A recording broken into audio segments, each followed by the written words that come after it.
A millionaire grieving a childless life gets a shocking knock on his door. Two starving boys who look exactly like him. As buried secrets unravel, he discovers a betrayal that stole 7 years of fatherhood. What happens next will break your heart and heal it. Where are you watching from? Share in the comments. We'd love to know. Don't forget to subscribe for more powerful stories that will stay with you long after the screen fades to black. The rain came down in icy sheets that evening, beating against the tall windows of my empty estate like it had a grudge. I stood alone in the library, surrounded by mahogany bookshelves, shelves I hadn't touched in years. A fire crackled weakly in the hearth, but it brought no warmth to the space. I had everything a man could ever want: money, power, influence. But the silence in my home was so heavy, it often felt like it was pressing in on my chest. I poured myself a glass of scotch, untouched as usual, and stared into the fire, searching for something, anything, that could fill the void Claire had left behind. 2 years. That's how long it had been since she passed. Cancer took her slowly, cruelly, after years of miscarriages and dashed hopes. We had tried everything to have a child. Doctors, clinics, prayers whispered into the night. When she died, she took more than herself with her. She took my belief in family, in joy, in the future. The nursery upstairs stayed locked like a shrine. No one spoke of it. No one dared. I barely left the house unless necessary, and most days I didn't even leave my room. Then, on that storm-soaked evening, the doorbell rang. I frowned. No one visits me. Not anymore. I waited, half hoping I imagined it. But then it rang again, echoing through the halls like an unanswered cry. Richards, my butler of 15 years, appeared at the library door. His usually composed face wore an expression I couldn't quite read. "Sir," he said softly, "there are children at the door." Children? I stood up slowly. That didn't make sense. Trick-or-treaters in January? Curiosity pulled me down the corridor and to the front door. I swung it open, and for a moment I truly thought I was seeing ghosts. 2 boys stood there, drenched to the bone, clutching each other's hands. 7, maybe 8 years old. Clothes torn and soaked, sneakers muddy, hair plastered to their foreheads. But what froze me in place wasn't their condition. It was their faces. Those eyes. That jawline. That left brow arched in just the same way I remembered from my childhood photos. "Excuse me, sir," the taller one said. His voice shook, but there was a determined strength behind it. "Could you spare some food? Our mom's real sick, and we haven't eaten since yesterday." The younger one said nothing, but his blue eyes, my eyes, watched me with quiet desperation. I didn't answer right away. My heart was thudding, my breath caught somewhere between disbelief and recognition. They looked so much like me, it was almost frightening. I didn't think. I just stepped aside. "Come in," I heard myself say. "Please, get warm." Richards looked like I had slapped him. In 2 years, I hadn't let a soul inside. Yet here I was, ushering in 2 half-frozen children like they belonged.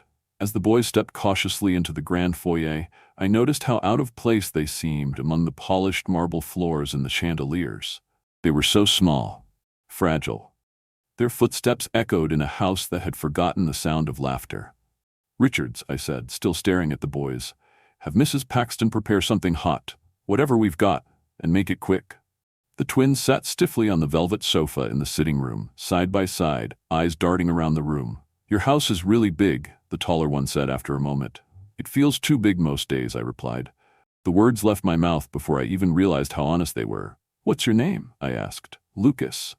"And this is my brother Eli," the boy said. "We're twins." "I figured," I said, trying not to stare.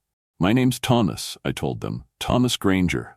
Eli perked up. "That's our last name in the science book at school. There's a star called Granger's Pulse or something." Lucas gave him a look. "That's not a real thing." "Could be," Eli muttered. I couldn't help but smile. The food came, and they ate slowly, with manners. No desperate gobbling like I'd expected. Napkins in laps, small bites. It was like they'd been taught to respect every crumb they were given. I watched them as they chewed, trying not to look like I was dissecting them. Their mother had done a damn fine job. "She hasn't eaten in days," Lucas said suddenly, "so we could have bread." "She's sick?" I asked. Eli nodded, face grim. "She gave us everything she had. Now she can't get out of bed." "Where's your father?" I asked gently. They didn't answer right away. Finally, Lucas said he was too busy for a family. That hit me like a punch to the gut. Something in me stirred. Not pity, something deeper, something primal, protective. These weren't just any kids. I knew it in my bones. "Where do you live?" Lucas looked up at me. "On Grant Street, apartment 4C. My hands trembled slightly as I set my glass down. "Rachel Monroe," Lucas added. "That's our mom's name." And there it was. The name cracked open something inside me. Rachel Monroe. Years ago she'd been my secretary. Intelligent, focused, beautiful. We'd had a brief relationship, quiet, professional lines blurred. I ended it shortly after meeting Claire. I remembered she'd resigned suddenly. No forwarding address, no reason given. Now her children were sitting in my house.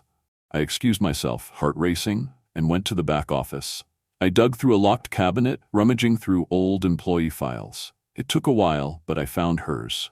Rachel Monroe, filed under Administrative Staff Former. My hands shook as I opened it. Inside was her resignation letter. Short, cold. "Thank you for the opportunity. I'm resigning effective immediately." But behind that letter, stuck like an afterthought, was a sealed envelope addressed to me. I opened it with trembling fingers.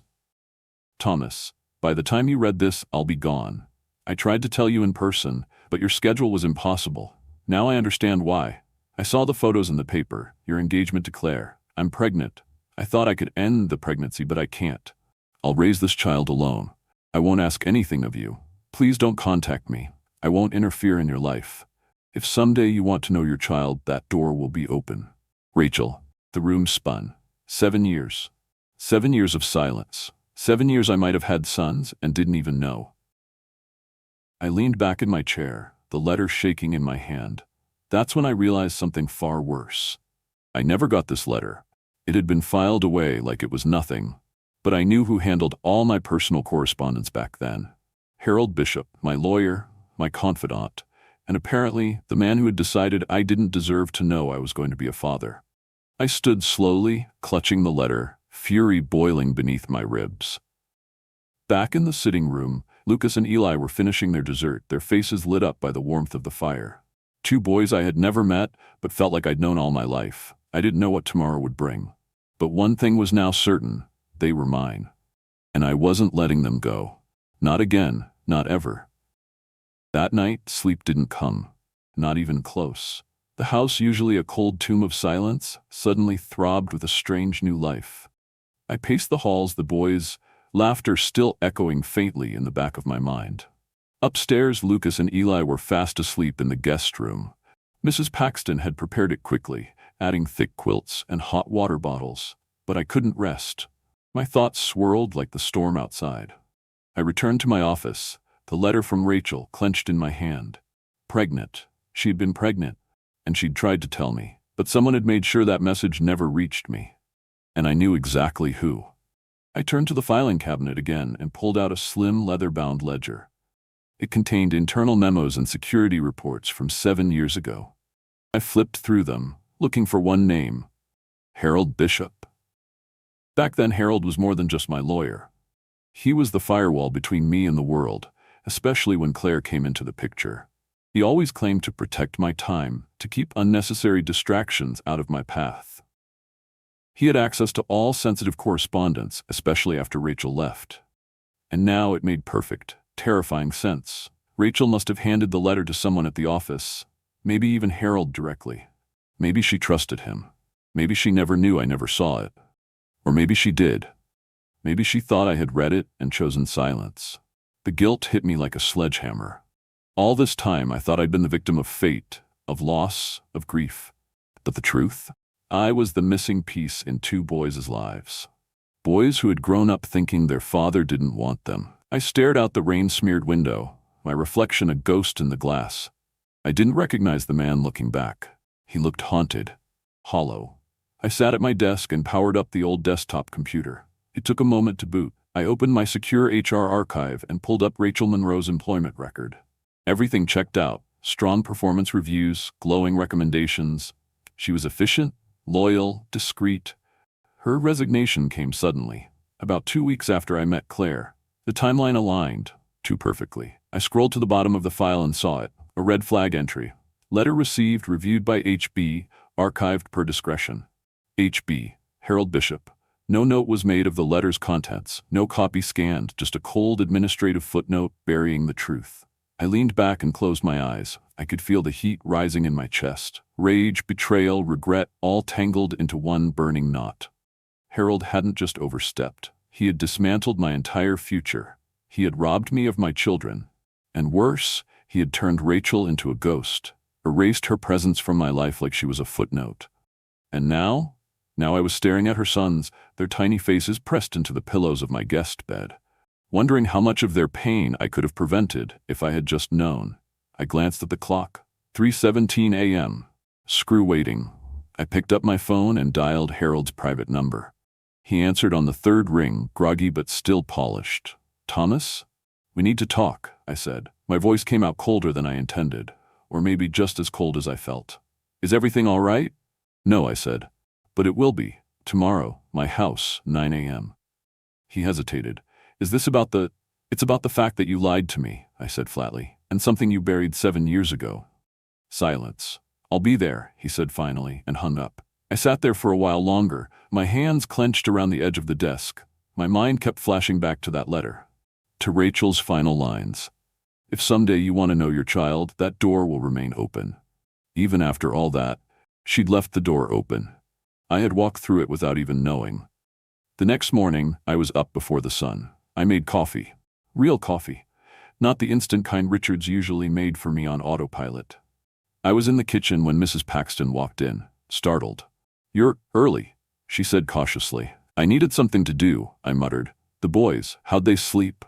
"Soundly," she smiled. "Lucas talks in his sleep, said something about dinosaurs and rockets. Eli snores like a kitten." I managed a half smile. "They're sweet boys, Mr. Granger. Polite. Not what you expect from—" She stopped herself. "From kids raised in poverty?" I offered. She nodded, embarrassed. "They're not what I expected either," I admitted. "They're more." When Harold arrived at 9 sharp, he was already smoothing his tie as Richards opened the door. Always crisp, always calculated. He found me waiting in the library, standing beside the fireplace. "Thomas," he greeted, his voice oiled with that same old boardroom charm. "Cut the pleasantries," I snapped. "Sit." He did. Slowly. "I assume this is about Rachel Monroe." I dropped the letter in his lap. He stared at it, then looked up. "Where did you find this?" "Buried in an HR file, right where you stashed it."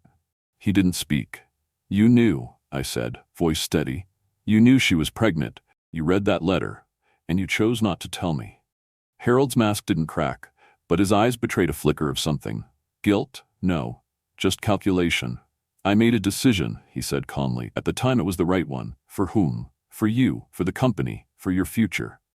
"You had no right."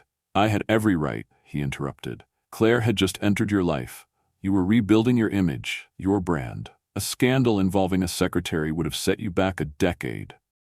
"They were my children," I thundered. "You don't get to decide what I do with my family." Harold's jaw tightened. "She was a nobody, Tom? You think she didn't know what she was doing? Coming to you with a child right when you were about to marry into the Westinghams?" My hands curled into fists. He went on. "She would have ruined everything. Your company, your marriage, your reputation. So you ruined her instead." He stood, gathering his briefcase. "I did what needed to be done, and you should thank me." "Get out," I said quietly. "Excuse me," I said. "Get out of my house, Harold, before I throw you out myself." For a moment he hesitated, his mouth half open like he might argue, but something in my expression must have convinced him otherwise. He turned and walked out without another word. As the door shut behind him, I slumped into the leather chair. My sons were upstairs. Their mother was in a hospital bed, still too sick to defend herself. And the man I trusted most had destroyed everything in the name of control. But I knew one thing for certain. That door Rachel left open, I was going to walk through it and never look back. Because now that I knew the truth, nothing was going to keep me from my family again. By the time the first light of morning crept over the horizon, I had already made up my mind. After my confrontation with Harold, I stood in the hallway just outside the guest room, listening to the quiet breathing of Lucas and Eli. The house, which for years had felt like a mausoleum, now whispered with life. I didn't want to wake them. Children deserved at least one more morning of peace before the weight of the world returned. But I also knew I couldn't waste another moment. Their mother was out there, sick, alone, and she had no idea I was coming. I left a note with Mrs. Paxton, packed a bag with supplies, and drove through a city I hadn't truly looked at in years. My world had been limited to luxury towers, contract meetings, and dinners behind velvet ropes. But today, I passed shuttered shops, worn-down buses, and people who didn't look up when I stopped at red lights. I was heading into a part of the city I'd only ever seen on zoning maps. Apartment 4C was in a crumbling brick complex. The paint on the stairwell peeled like old wallpaper, and every footstep echoed with neglect. When I reached the door, I knocked, gently at first, then harder. No answer. I pressed my ear to the wood. Nothing. My heart beat louder than the silence. I called Dr. Harris on the way out. Claire's old physician, gentle, discreet, dependable. When he picked up, I didn't bother with pleasantries. "I need a house call," I said. "Right now." "To where?" he asked. "Grant Street," I said. "Apartment 4C, it's urgent." There was a pause on the other end. "I'll be there in 20. While I waited, I paced the hallway, trying not to look like a trespasser. Eventually, a neighbor opened her door, a tired-looking woman in a worn robe. I introduced myself, and when I mentioned Rachel's name, her face softened. "She's been real sick," the woman said. "Boys told me yesterday they were going to find help. I haven't heard anything since." Dr. Harris arrived not long after, his small black bag looking woefully inadequate for what lay ahead. I unlocked the apartment door with the spare key the neighbor had. The smell inside hit me first: stale air, sickness, and something that reminded me of too many sleepless nights beside Claire's hospital bed. Rachel lay on the couch, motionless, cheeks sunken, her breath shallow and labored. A small blanket covered her, but it wasn't enough. Her skin was pale, her forehead slick with sweat. Dr. Harris moved immediately, checking her vitals with quiet precision. I stood back, useless, helpless. When he finished, he turned to me with a look I'd seen only once before, when he told me Claire wasn't going to make it. "Severe pneumonia," he said. "She needs hospitalization, now." I didn't hesitate. "Call it in, get an ambulance. Private room, the best equipment. Do it now." Rachel didn't stir as they loaded her into the ambulance. She barely moved when I whispered her name, but I was there. I stayed with her until they took her away, riding in the back of the ambulance like some long-lost husband. I wasn't. But in that moment, I felt more married to Rachel Monroe than I ever had with anyone else. At the hospital, while the doctors worked on her, I stood in the corridor, staring at a vending machine without seeing it. The weight of the day pressed hard against my chest. Back at the house, the boys waited. They didn't know yet. I'd left them with stories and warm food and books to distract them. But it was time they knew what was happening. When I arrived home, Lucas and Eli were in the nursery, exploring the room that had been locked for years. They'd pulled the curtains open, letting sunlight touch the pristine crib, the untouched toys. I found Lucas holding a stuffed bear with one missing eye. Eli sat in the rocking chair, his legs barely reaching the floor. They looked up as I entered. "Is Mom okay?" Lucas asked immediately, his voice too steady for a child. I crouched beside them. "She's at the hospital," I said. "She's very sick, but she's in good hands now, with a doctor who helped someone very important to me." "Is she going to die?" Eli asked, so quietly it broke something in me. I didn't lie. "She's very strong," I said, "but she needs time to get better. And while she does, I want you both to stay here, with me." Lucas looked at his brother. They exchanged one of those twin glances that seemed to speak entire volumes. "Are we going to be a problem?" Eli asked. "No," I said firmly. "You're the reason this house isn't empty anymore. You're the reason I remembered what life feels like." That night, we had dinner together. Real dinner. Not something plated with silver tongues by a silent chef. Just roast chicken, mashed potatoes, and green beans the boys helped stir. They each took turns setting the table while Mrs. Paxton guided them gently like a patient grandmother. We talked about school, about their favorite cartoons. Lucas told me he wanted to be a game designer. Eli was obsessed with space. I promised him we'd go to the planetarium. He asked if that meant we were allowed to go on trips now. "You're allowed to do everything now," I said. After dinner, we read from a dusty old book of fairy tales. Lucas liked the knights. Eli liked the dragons. I sat between them on the couch, and for the first time in years I felt something warm spread across my chest. Not grief, not guilt. Belonging. Later that night, I wandered into the nursery alone. I hadn't opened the door in 2 years, but now it smelled of linen and faint lemon polish. I sat in the old rocking chair Claire had insisted we buy. The silence felt different now, full, not hollow. I thought of Rachel, alone in that apartment, fighting sickness while her sons went out searching for food, never asking for help, never even trying to reach out to me again. And I thought of Harold, sitting in some high-rise office, confident he had done the right thing. But he hadn't. I wasn't going to let her fight alone anymore. And I wasn't going to let those boys live one more day without knowing they were wanted. Because they were. They always had been. Even when I didn't know they existed. 3 days passed before Rachel opened her eyes. The antibiotics were working, but she was still pale and weak, her voice barely more than a whisper. I'd been visiting every day, sitting quietly by her bedside while the boys played at home or read books with Mrs. Paxton. I didn't push. I didn't explain.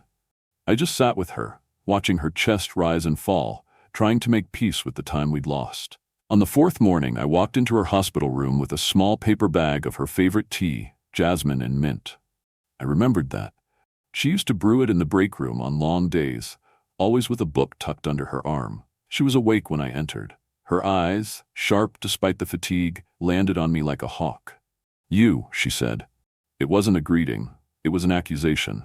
I set the bag down carefully. "You're awake." Her lips pressed into a tight line. "Why are you here?"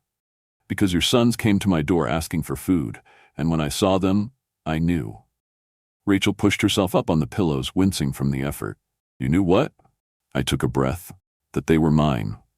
She laughed, but it was bitter and cut short by a cough. "Now you know? After 7 years?" "I never knew, Rachel." Her expression hardened. "Don't lie to me, Thomas. I gave you a letter." I reached into my coat pocket and pulled out the letter, creased, slightly stained, but still intact. "I found this 3 nights ago, in your file. It was never delivered to me." She stared at it like it was a ghost. "Harold," I said. "He intercepted it, filed it away, thought he was protecting me, protecting the company. He never told me." "I don't believe you." My shoulders dropped. "I didn't expect you to." She turned her face to the window, her eyes glistening. "You left me to raise them alone. You walked away like we were nothing." "I didn't walk away," I said.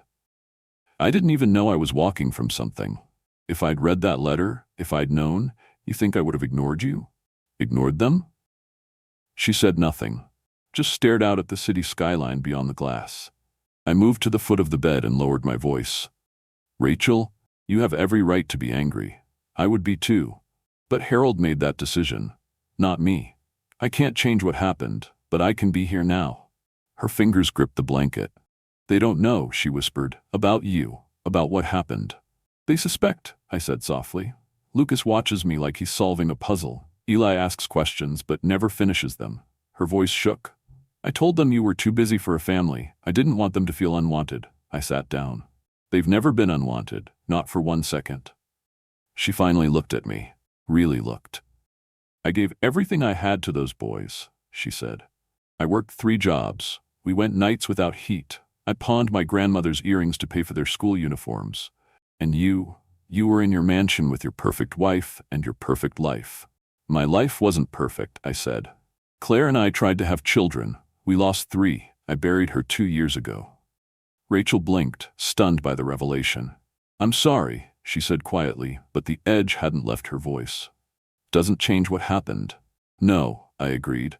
"It doesn't, but it explains why I never looked back, why I didn't search for you. I thought you'd left because of Claire, because things between us were brief. I never imagined." The door opened suddenly. A nurse stepped in but froze mid-step. "I'm sorry," she said, flustered. "I didn't know you had a visitor." Rachel waved her off weakly. "It's fine." The nurse hesitated, then left. I stood. "I'll go. You need rest. But the boys, Rachel, they need you to get better." She nodded, but just barely. "I'll bring them tomorrow," I added, "if you're up for it." She didn't answer. I left without pushing for one. That night, back at the house, I sat in the study with the letter in my hands again. I must have read it a dozen times by now. Every word was another twist of the knife. I had been so close to them all this time. One missed message, one choice made without my knowledge, and I lost 7 years. "Mrs. Paxton poked her head in. "The boys are in bed," she said softly. They asked if their mom is better. She's awake, I said. That's good. It is. She's lucky, she added. They're good boys, real kind, thoughtful. I know. They get that from her. I nodded. Mr. Granger, she hesitated. Do you know what you're going to do about all of it? I know what I'm not going to do, I said. I'm not going to pretend they're not mine. She smiled gently and disappeared down the hall. The next morning, Harold showed up at my house, uninvited. Richards looked uneasy when he let him in, but I met him at the door. We're done, I said without preamble. He held up a manila envelope. You might want to reconsider, he said. The press is sniffing around. They're asking questions. About you. About a certain woman. About two boys who bear an uncanny resemblance. I took the envelope and ripped it in half. Let them ask. You're risking everything. No, I said, stepping forward. I lost everything, and I finally got a piece of it back. He opened his mouth to argue, but I cut him off. If you come near Rachel again, if you speak to the press, if I find out you so much as whispered her name to a reporter, I'll bury you, Harold, legally, publicly, and I'll enjoy it. His jaw clenched. You've gone soft. I smiled coldly. No, I've finally figured out what matters. He left without another word. That afternoon, I returned to the hospital with Lucas and Eli. They carried drawings and flowers and a box of cookies Mrs. Paxton had helped them bake. When Rachel saw them, her eyes filled, her arms opened. My brave boys, she whispered as they hugged her carefully, avoiding the IV. She looked at me, and something had shifted in her face. Not trust, not yet, but maybe the first hint of understanding. And then Eli said something that froze time. Mom, can we stay with Mr. Granger while you get better? He has a room with stars on the ceiling and a library. Rachel's eyes brimmed again. If he wants you to. Lucas turned to me. Do you? I dropped to one knee. I'd be honored. Rachel nodded, just once. And with that, the door she left open all those years ago, it stayed open. Just wide enough for all of us to walk through. The morning the headlines broke, I was pouring cereal into bowls for Lucas and Eli. They were arguing, as usual, about whether Pluto should still be considered a planet. The house was warm, the kind of quiet humming with life, something I hadn't felt in years. Mrs. Paxton was humming in the kitchen. For once, everything felt normal. Then Richard stepped into the dining room, his face pale. He was holding the newspaper like it was something toxic. Sir, he said, gently placing it on the table. You'll want to see this. I looked down at the front page. Granger's secret family. Twin boys, secretary mother, and a hidden past. Below the headline was a grainy photo of me in the hospital hallway, eyes shadowed, clearly unaware I was being watched. Another photo showed Rachel being wheeled out of the hospital, looking weak, exhausted. And beneath that, one that shattered me, was an image of Lucas and Eli running through the garden, laughing, frozen mid-stride like deer caught in headlights. The boys leaned over the table to see. They recognized themselves first. That's us, Eli said softly. Lucas frowned. Why are we in the newspaper? Before I could answer, the phone rang. Then it rang again, and again. Let it go, I said to Richards, already standing. Take the boys to the library. They watched me go, their eyes filled with confusion and something that twisted my gut, fear. Within minutes, the calls multiplied. Shareholders, friends, media. People I hadn't spoken to in years suddenly remembered my number. My assistant texted to say reporters were outside Blackwood HQ. My legal counsel left a message urging me to make a public statement. And then the school called. Rachel had just begun to rest again, finally eating real meals and walking short laps with a nurse. She wasn't ready for this. But the boys' school said journalists were showing up at the gates. Parents were worried. Children were confused. Eli had apparently been approached on the playground by someone pretending to be a volunteer. That was when I lost it. I got into my car, left instructions for the boys to stay indoors, and drove to the school myself. The press saw me coming and swarmed like sharks tasting blood. Flashbulbs, questions, allegations. Mr. Granger, why did you hide your children? Is this your former secretary's attempt to blackmail you? Did you abandon her while she was pregnant? I said nothing. I just walked through them, jaw clenched, straight to the school office. The principal, a kind but overwhelmed woman named Miss Holloway, looked relieved and terrified at the same time. Mr. Granger, she said, I'm so sorry. We've never dealt with anything like this. The boys are okay for now, but it's been difficult. I assured her I'd handle it, that I would move the boys to a private tutoring program until the noise died down. She nodded, but I could see the concern in her eyes. When I returned to the estate, Lucas and Eli were sitting on the staircase, their backpacks beside them. Mrs. Paxton stood nearby, tense. They wanted to go back to school, she said, but I didn't think it was safe. The boys looked at me, wide-eyed and unsure. Are we in trouble? Eli asked. No, I said, kneeling in front of them. You're not in trouble. This is all grown-up nonsense, okay? People making noise because they're afraid of the truth. What truth? Lucas asked. That I'm your father, I said quietly, and that matters more to me than what anyone out there thinks. That evening, I met with my legal team. We gathered in the study, documents spread across the long table. The mood was grim. Harold had moved fast. He'd filed an emergency injunction backed by a coalition of shareholders claiming concern for company reputation and mental fitness of the CEO. In the petition, he cited erratic behavior, emotional instability following bereavement, and unauthorized assumption of guardianship over 2 minors. He was painting me as an unfit leader, someone blinded by grief and manipulated by an opportunistic former employee. I sat there, reading the accusations, and felt something break loose inside me. He's trying to strip me of my children, I said. Again. My lead attorney, a steely woman named Diane Rowe, nodded. He's betting you'll fold to protect the company, she said. But if we fight back, we fight loud.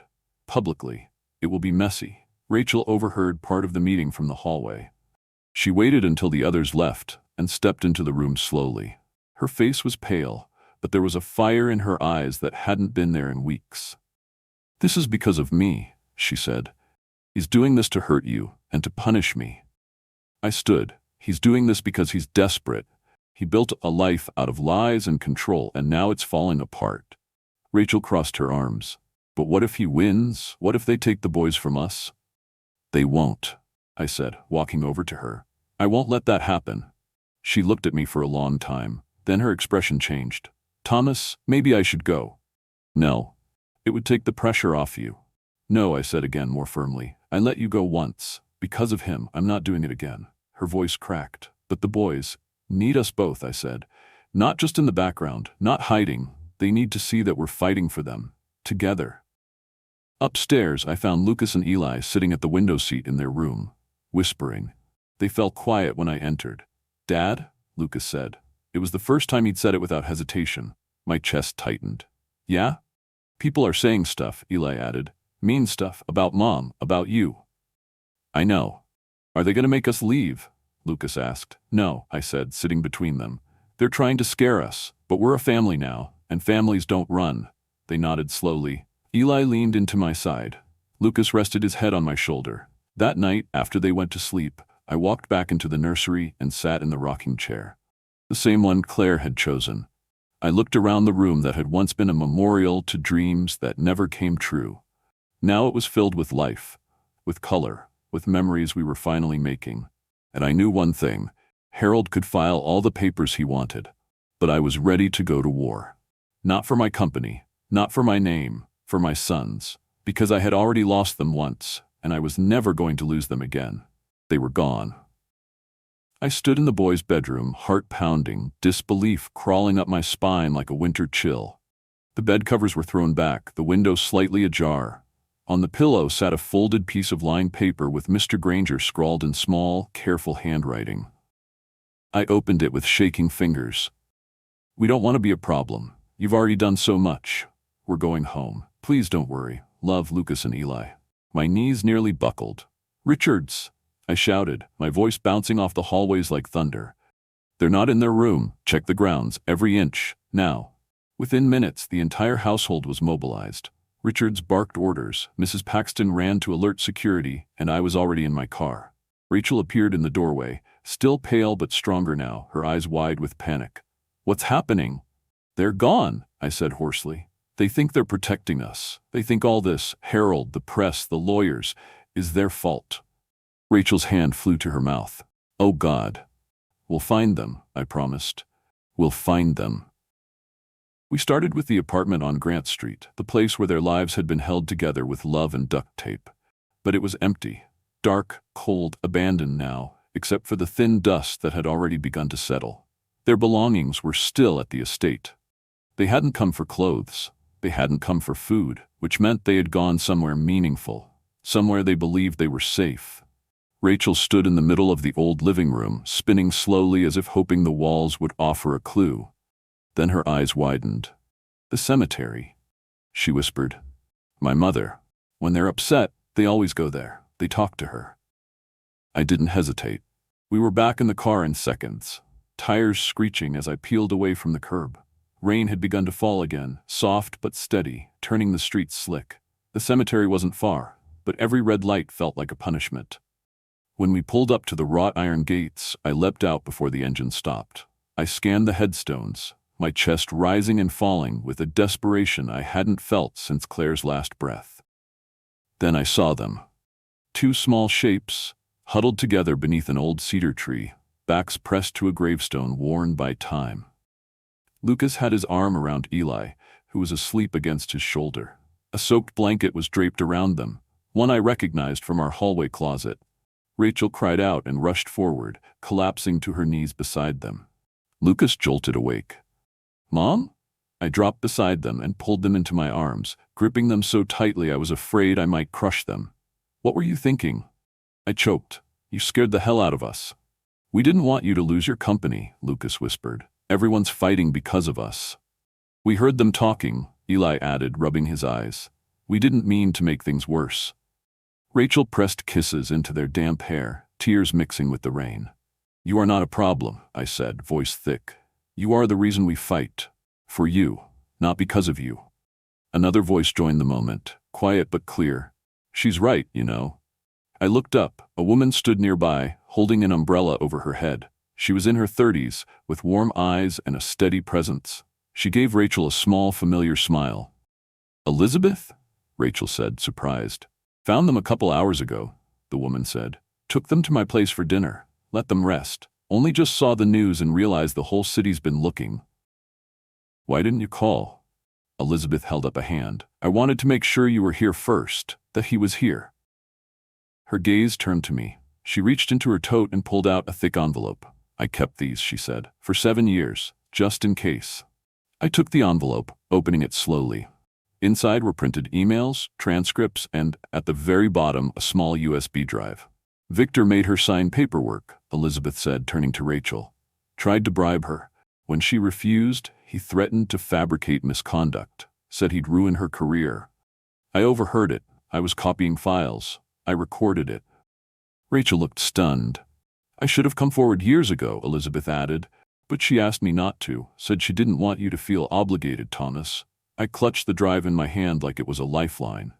"This changes everything," I murmured. Elizabeth nodded. "It will." We got back to the house just before dawn. The boys, worn from the ordeal, were tucked into bed with warm blankets and cocoa. Rachel sat silently in the nursery rocking chair, holding Eli's hand. I watched them for a long moment, then slipped away into my study. I plugged in the USB drive. Victor's voice crackled through the speakers like a phantom. "She's a secretary, Tom. You're marrying into one of the most powerful families in the state. You want a scandal over some office fling? You want her waddling around, making you look weak? I can take care of it. She doesn't need to be part of your future." I clenched my fists. Another clip played. Rachel's voice. "I'm keeping the baby. You can't stop me." Victor, lower now, more threatening. "Walk away. Take this settlement. Sign the NDA, or I'll say you stole company files. I'll burn your name before the ink is dry." Then silence. It was the nail in the coffin. The following day, my legal team moved swiftly. We filed counterclaims against Harold. Fraud, obstruction, and professional misconduct. We packaged the recordings, the documents, the misfiled resignation, and the evidence of coercion into a case strong enough to bring down a titan. And then we went to the press. Not with denials, with the truth. Rachel stood beside me, brave and clear-eyed, as we held a brief press conference. I introduced her as the mother of my sons. I explained how we had been separated by lies, how Harold Bishop had stolen 7 years from us all. I didn't speak in boardroom terms. I spoke as a father, a man who'd finally found his family and wouldn't let go. The public responded with unexpected kindness. Journalists who had chased us through schoolyards now ran op-eds about redemption. about second chances. My phone buzzed with messages, not of condemnation, but support. The board dropped the injunction. Harold was disbarred. Rachel stood in my office the night it was all finalized, her arms folded. "You didn't have to go to war for us." "I didn't go to war for you," I said. "I went to war for us." She looked at me, her expression unreadable, and then she said softly, "It's the first time I believe you." Later that night, as I checked on the boys, I paused at the door.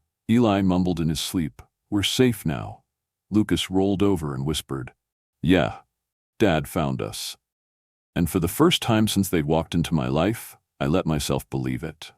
They weren't going anywhere, and neither was I. The courtroom wasn't what I expected. No marble columns or sweeping drama, just four pale walls, stiff-backed chairs, and the kind of silence that made you hyper-aware of every breath. But for me, it was the battlefield. One where I wasn't fighting for profit margins or real estate deals, but for something real. Something irreplaceable. For my sons. Rachel sat beside me at the long wooden table, her hands folded tightly in her lap. Across the room, Harold Bishop looked smaller than I remembered. Less like the power broker who once held my empire together, and more like a man trying desperately to control a narrative that had slipped through his fingers. He avoided my eyes. The judge, a composed woman with streaks of silver in her tightly pulled hair, read the preliminary filings with the patience of someone who'd seen hundreds of family dramas unravel in this very room. But this wasn't drama. This was our truth. Diane, my lead attorney, stood and began her opening remarks. She didn't embellish, she didn't need to. "Your Honor, what began as a private matter of paternity and reconciliation has become a case of deliberate deception, corporate manipulation, and the weaponizing of legal influence to erase a family. My client, Mr. Granger, was denied the right to know of his children's existence, not by accident, but by choice, by Mr. Bishop's choice." She laid out the timeline. Rachel's resignation, the intercepted letter, the coerced NDA, the threat of fabricated charges. Then she played the audio recording. Harold's voice filled the room, calm and smug. "She's a secretary, Tom. You're marrying into one of the most powerful families in the state." I watched the judge's expression harden as the words played out. There was no ambiguity, no gray area. Harold had crossed lines even he couldn't justify now. When it ended, Rachel sat straighter. Her spine, once bowed by years of hardship, was now stiff with resolve. Then it was Harold's turn. He rose slowly, clutching his prepared statement like a life raft. "Your Honor," he began, "this has all been blown out of proportion. I made difficult decisions, yes, but in service of protecting Mr. Granger's reputation, his business interests, and his future marriage. At the time, he was about to close the largest real estate merger in the Eastern Seaboard. A sudden claim of paternity from a former secretary would have." The judge raised a hand. "Mr. Bishop," she said calmly, "do you understand the gravity of what you're admitting?" He blinked. "I acted under the assumption. You forged legal documents. You silenced a woman under duress. You knowingly withheld a paternity disclosure." Harold's mouth opened, then closed. The judge turned to me. "Mr. Granger, you're requesting legal recognition of paternity?" "Yes, Your Honor." "And do you have DNA confirmation?" I nodded and passed her the folder Diane handed me. She opened it and scanned the results. 99.99997% probability, she read aloud, "for both children." Then she looked to Rachel. "Miss Monroe, do you support this petition?" Rachel stood slowly, her voice steady. "I do, Your Honor." The judge leaned back in her chair, then gave a single nod. "Then I see no reason to delay this decision." My breath caught. "I hereby grant full legal recognition of Mr. Thomas Granger as the biological father of Lucas Monroe and Eli Monroe. Effective immediately, their legal names will be amended to Lucas Monroe Granger and Eli Monroe Granger. This court congratulates the family and encourages you to begin the next chapter not in conflict, but in peace." I felt Rachel's hand slip into mine. She gave it the smallest squeeze. Not for me, for them. Outside the courtroom, the press was waiting again. But this time, it wasn't a scandal they were chasing. It was a story of restoration. Photos snapped as I knelt between the boys, holding their new birth certificates like they were gold leaf. They beamed, holding them proudly, their faces glowing with pride and something deeper. Certainty. As we stepped onto the courthouse steps, Eli looked up at me. "So, does this mean we're really Grangers now?" I smiled. You've always been Granger's. The paper just makes it official. The reporter's questions melted into the background as we walked to the car. Rachel sat in the back with the boys, one on each side of her. For the first time in what felt like a lifetime, I didn't feel like I was looking in from the outside. I was part of the picture. A father. A man whose life was no longer just numbers and square footage, but bedtime stories and piano lessons, science projects and scraped knees. That evening, we celebrated in the garden. It wasn't a grand affair. Just dinner under the fairy lights I had installed for Claire, now blinking softly above the picnic table. Rachel baked a cake, one of those crooked, lopsided ones the boys insisted on decorating themselves. Chocolate frosting, rainbow sprinkles, gummy worms crawling along the edges. A mess. A masterpiece. Mrs. Paxton made lemonade. Richards even brought out a violin and played a few songs the boys recognized from old cartoons. We danced, we laughed, and when the sun dipped below the hedges, the garden didn't feel haunted anymore. It felt alive. Rachel pulled me aside after the boys ran off to chase fireflies. You fought hard for them, she said quietly. For me. I didn't have a choice, I replied. They're everything now. She hesitated, then smiled. You're becoming someone I can count on, Thomas. I want to be. For them, for all of you. She looked at me for a long moment. I'm not promising anything, she said finally. But I'm not leaving either. I nodded. That was enough. Later that night, after the boys were asleep and the dishes cleared, I lingered in the hallway outside the nursery. Their soft breathing filtered through the door, two rhythms I had missed for too many years. Rachel joined me. We didn't speak. We just stood there, two people who had once been broken by silence, now made whole by the steady pulse of two small hearts beating safely in the next room. And we knew, whatever came next, we were in it together. 1 year later, the house no longer echoed.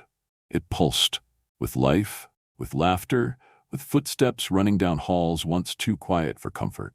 Family photos now lined the staircase. Rachel and the boys at the beach, me helping Eli with his model rocket, Lucas squinting behind his first pair of reading glasses.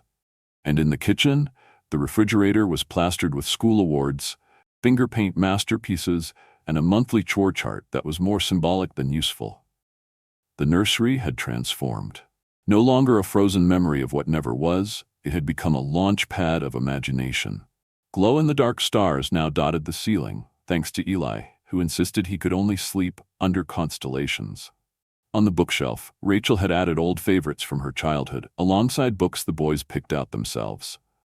As for Rachel, she'd found her footing again. She had politely declined any offer to return to work for me. I've had my fill of secretarial duties, thank you. But together, we'd launched the Granger Monroe Foundation. Its mission? To provide legal and emotional support for parents and children separated by deception or circumstance. Within 6 months, the foundation had already reunited 5 families. We still didn't live as a traditional family, at least not in the way strangers might expect. Rachel kept her space in the guest cottage out back, her own quiet haven with a small garden and a writing desk by the window. But the boys spent most nights in the main house, sprawled across my study couch, or curled up by the fireplace with a stack of books. We were our own shape now, one that didn't require a label, one that worked. That fall, Eli's school hosted a talent show. Lucas had spent weeks helping him memorize his poem. I found them rehearsing in the hallway late one night, Lucas pretending to be an audience and Eli whispering lines like secrets into the air. The evening of the show, the auditorium was packed. Parents with camcorders, siblings squirming in their seats, and an ancient piano slightly out of tune. Lucas went first. He played a simplified Chopin piece, his fingers stiff but determined. When he finished, the applause was thunderous and his eyes sparkled with pride. Then Eli stepped onto the stage. He stood there for a moment, blinking at the lights. For a second, I thought he might bolt. But then he looked at me, at Rachel, and something settled in him. He began to recite, "Courage isn't the absence of fear, but facing what terrifies you most, like knocking on a door when you're hungry or opening your heart when it's been closed. Courage is building a family from broken pieces and finding home in unexpected places." The room fell silent. You could hear the breath catch in people's throats. And in the stillness, I saw Rachel reach for my hand. I took it, tightly. After the show, neighbors we barely knew came up to us. They weren't asking questions anymore. They were offering praise, bringing casseroles, asking if Lucas gave piano lessons or if Eli would read his poem again. Later that night, as I tucked them into bed, Lucas turned to me and asked, "Do you think Mom's proud of us?" I smiled. "I think she always has been." Eli yawned. "Can we do something special tomorrow?"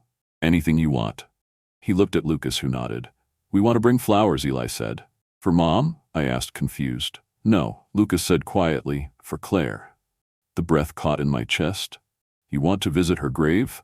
They both nodded. "She helped you love again," Lucas said. "We wouldn't be here if she hadn't taught you how." The next morning, the four of us drove out to the cemetery. It was a crisp, golden morning, the kind where the air smells like leaves and firewood. Rachel carried a small bouquet of wildflowers the boys had picked from the garden. When we reached Claire's resting place, I stood still, hands in my pockets, memories pressing against my ribs. I hadn't visited since the day we buried her. But this time was different. There was no guilt, only gratitude. Rachel stood beside me, quiet, respectful. She let the boys take the lead. Lucas placed the flowers gently at the foot of the stone. Eli crouched down, tracing Claire's name with his finger. "She would have liked us," Eli whispered. "I think she would have loved you," I said. Lucas looked up at me. "She helped make space for us, didn't she?" "She did," I said, "in her way." And I meant it. Without Claire, I might never have known what it meant to grieve deeply enough to be cracked open. Without that heartbreak, I might never have recognized the miracle knocking at my door one rainy night, asking for food and bringing with it an unexpected second chance. We stood there for a while, the wind teasing the ends of Rachel's scarf, the boys' cheeks pink from the cold. Then, as if by unspoken agreement, we turned to go. But I lingered for just a moment. I touched the top of the headstone and whispered, "Thank you." Back at the house, the fire was already going, thanks to Richards. Mrs. Paxton was baking again, filling the air with cinnamon and something I couldn't quite name but always felt like home.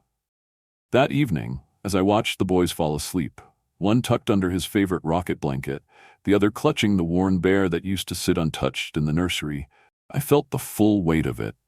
The years I had missed, the moments I had reclaimed, the future I was now part of. Rachel met me in the hallway, her eyes soft with exhaustion and something gentler. "You okay?" she asked. "I think I finally am," I said. We stood there, side by side, listening to the silence, not the hollow kind, but the peaceful kind that follows a day well spent and a life slowly, steadily coming together. "I was wrong, she said. "About what?" "You weren't just meant to be their father, you were meant to be their dad." I didn't say anything. I didn't have to. Some truths don't need repeating. They're just felt, deeply, quietly, and without end.